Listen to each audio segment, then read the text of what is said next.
అలానే శేషరావు భాగ్యనగరం అందరిది, అందరూ బతికేటువంటి భాగ్యనగరం. ఇప్పుడు హైదరాబాదు కొంతమందికే పరిమితం అవుతుంది, కుబేర్లకే పరిమితం అవుతుంది, కోటీసులకే పరిమితం అవుతుంది. పేద మధ్యతరగతి వర్గాలు బతకడానికి వీలు లేనటువంటి పరిస్థితికి హైదరాబాదుని తీసుకెళ్లారు. రియల్ ఎస్టేట్ని ఆకాశానికి తీసుకెళ్తున్నట్టు చూపించారు. ఆకాశంలో ధరలను పెంచారు. అది ఎవరు చేశారు? గతంలో కేసీఆర్ గారు చేశారు, ఇప్పుడు రేవంత్ రెడ్డి గారు చేశారు. ఇప్పుడు రేవంత్ రెడ్డి గారి గురించి కేటీఆర్ గారు ఏమంటున్నారంటే రియల్ ఎస్టేట్ని బొందబెట్టారు అని చెప్పి అంటున్నారు.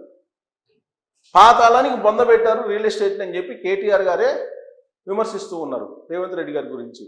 మరి ఆ రోజున ఇదే కేటీఆర్ గారు 100 కోట్లు ఎకరం పలికితే అద్భుతంగా ఉంది రియల్ ఎస్టేటు తెలంగాణలో, అమరావతి కూలిపోయింది కాబట్టి మన తెలంగాణ బాగుందని చెప్పి చంకలు కొట్టుకుంటూ ప్రచారం చేశారు 2023 అసెంబ్లీ ఎన్నికల సందర్భంగా. ఇప్పుడు మరి ఎకరం 237 కోట్లు పలికింది కదా రేవంత్ రెడ్డి గారి హయాంలో.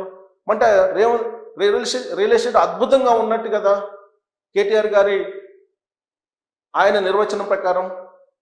మరి ఇప్పుడు పాతాళానికి పాతి పెట్టాడు, బొంద పెట్టాడు రేవంత్ రెడ్డి హైదరాబాద్ రియల్ ఎస్టేట్ అని చెప్పి కేటీఆర్ గారు ఎలా అంటారు?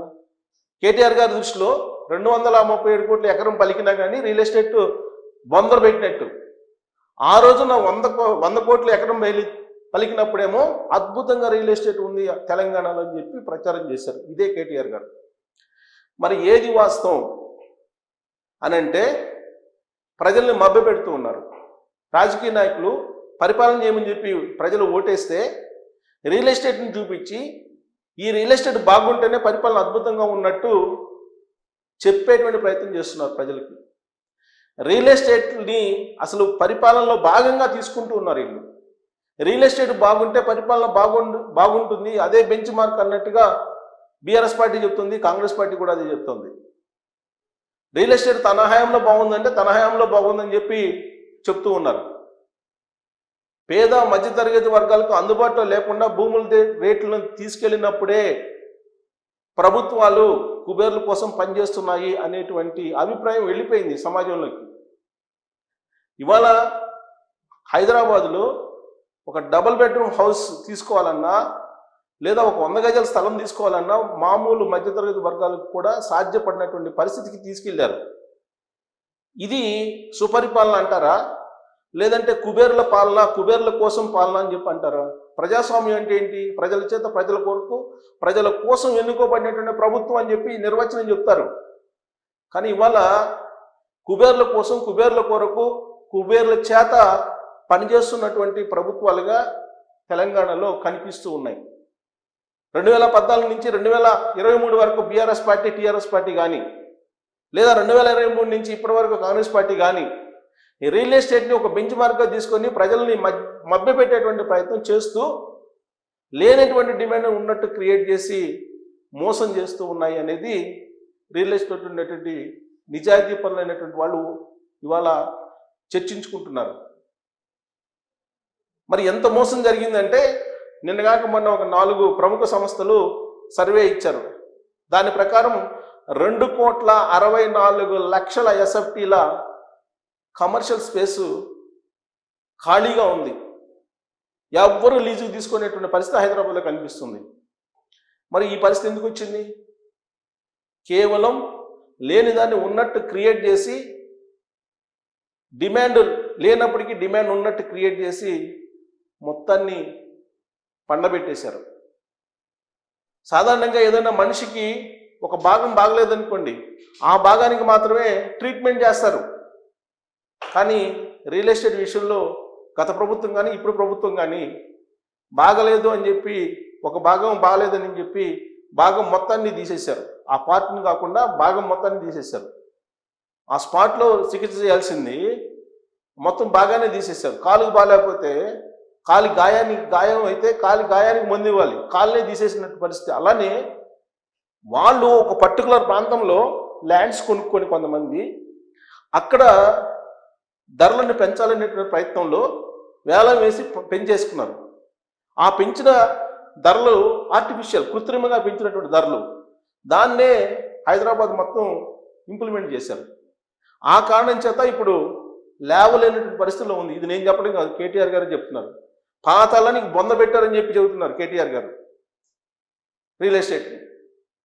మరి ఏంటి వాస్తవం అని అంటే, పేద మధ్యతరగతి వర్గాలు ఒకప్పుడు హైదరాబాద్లో హ్యాపీగా నివసించేవాళ్ళు. అసలు మీ జీవన శైలి లేదంటే సుపరిపాలన ఉంది ఉంది అనడానికి బెంచ్ మార్క్స్ కానీ ఇండెక్స్ కానీ ఏంటంటే, happy index important, healthy index important, wealthy index important. Only wealthy ఉంటే అదేదో పిడికిడ మందికి వెల్దీగా ఉంటే అందరూ బాగున్నట్టు కాదు. సుపరిపాలన అంటే పేద మధ్యతరగతి వర్గాలు అందరూ సుభిక్షంగా ఉండాలి, సురక్షితంగా ఉండాలి, హ్యాపీగా ఉండాలి. కానీ ఇవాళ హైదరాబాద్లో పరిస్థితి ఏంది? హైదరాబాద్లో మామూలు వాళ్ళు బతకలేనటువంటి పరిస్థితి వచ్చింది. కనీసం ₹1,00,000 జీతం లేకపోతే ఇవాళ హైదరాబాద్లో ఉండలేనటువంటి పరిస్థితికి తీసుకొచ్చారు. నేను 94 నుంచి ఉన్నా. ఆ రోజు ₹8,000 శాలరీలో ₹4,000 మిగిలి ఎంత ఖర్చు పెట్టుకున్నాం. ఇవాళ లక్షల జీతం వస్తున్నా కానీ చాలనటువంటి పరిస్థితి ఎందుకు వచ్చింది? ఇదేనా సుపరిపాలన అంటే? పేద మధ్యతరగతి వర్గాలకు భూములను అందుబాటులో లేకుండా చేశారు. వాళ్ళకి రెంట్కి ఉండటానికి ఇళ్ళు లేకుండా చేశారు. రెంటల్ యాక్ట్ ఉంది. ఈ రెంటల్ యాక్ట్ని కూడా ఇంప్లిమెంట్ చేయలేనటువంటి పరిస్థితులు ఈ ప్రభుత్వాలు ఉన్నాయి. మరి రెంటల్ యాక్ట్ సెంట్రల్ గవర్నమెంట్ ఎందుకు చేసింది? ఆ రెంటల్ యాక్ట్ని రాష్ట్ర ప్రభుత్వాలకు ఎందుకు పంపించింది? రాష్ట్ర ప్రభుత్వాలు అమెండ్మెంట్ చేసి ఆ చట్టాన్ని ఇంప్లిమెంట్ ఎందుకు చేయలేకపోతున్నారు? రెంట్ కంట్రోల్ యాక్ట్ ఉంది కదా, ఈ రెంట్ కంట్రోల్ యాక్ట్ ఎందుకు ఇంప్లిమెంట్ చేయలేకపోతున్నారు? ఆ కారణం చేత రెంట్లు పెరిగింది. దాంతో సామాన్యులు వచ్చి హైదరాబాద్లో బతకలేని పరిస్థితి. ఒకప్పుడు హైదరాబాద్కి ఎంత మంచి పేరు ఉండేదంటే, ఎవరైనా వచ్చి బతకచ్చు, అందరినీ బతికించేటువంటి హైదరాబాదు అని చెప్పి పేరు ఉండేది. అమెరికాకి ఒకప్పుడు అలానే ఉండేది. వరల్డ్ ఆఫ్ ఆపర్చునిటీ అనేది పేరు అమెరికాకి. అంటే ప్రపంచం మొత్తానికి ఆపర్చునిటీ చూపించేటువంటి ప్లేస్ అనేది ఉండేది ఒకప్పుడు అమెరికాకి.